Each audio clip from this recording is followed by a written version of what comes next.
Bien le bonjour. Dans la capsule précédente, je vous parlais des serious games et de leurs objectifs.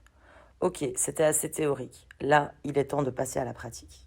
Lors d'une de mes missions, je démarre un projet avec 4 développeurs pour la refonte complète d'un site internet. L'équipe semble super motivée, contente d'être embarquée avec Bibi et plutôt ouverte à l'agilité et à Scrum. Youpi, je suis emballé. Voyant cela, je me dis, je vais mettre en place un serious game dont un collègue m'a parlé et que je n'ai pas encore eu l'occasion de faire avec l'une de mes équipes. Mon collègue a inventé ce jeu en se rappelant l'histoire du petit prince de Saint-Exupéry, le mouton et la caisse. C'était le démarrage de projet idéal pour conscientiser l'équipe au plus tôt sur les bonnes pratiques, l'importance d'une bonne communication entre les membres de l'équipe. Après un petit icebreaker avec les M&M's, j'ai distribué une feuille avec 9 cases à chaque membre de ma team. Dans la première, je leur ai demandé de dessiner un avocat. Dans la suivante, une banane entière. Ensuite, un café, un verre de terre, des jumelles, un seau, etc. Ensuite, on a regardé les œuvres d'art de chacun. Certains se sont amusés à dessiner les mots dans leurs différents sens, d'autres proposaient une autre représentation du mot, et ainsi de suite.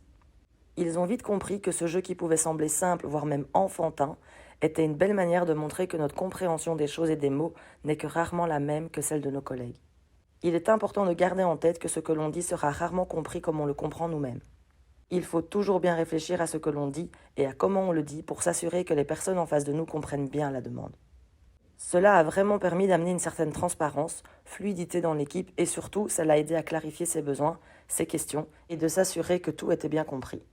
Les échanges et la communication dans l'équipe ont été très ouverts dès le début du projet. L'équipe a toujours eu le réflexe de demander des clarifications pour s'assurer d'avoir bien compris. Les réunions ont d'ailleurs été plus carrées et surtout plus productives.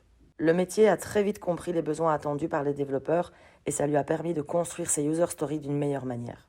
Les questionnements des développeurs ont fait qu'ils ont été mis dans la boucle des besoins métiers beaucoup plus tôt dans le process et ça n'a pu que valoriser l'expertise technique des développeurs.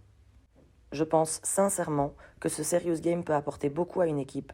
N'hésitez donc pas à le mettre en pratique dans l'avenir. Vous pourriez être surpris de ce que ça aura comme effet sur votre team.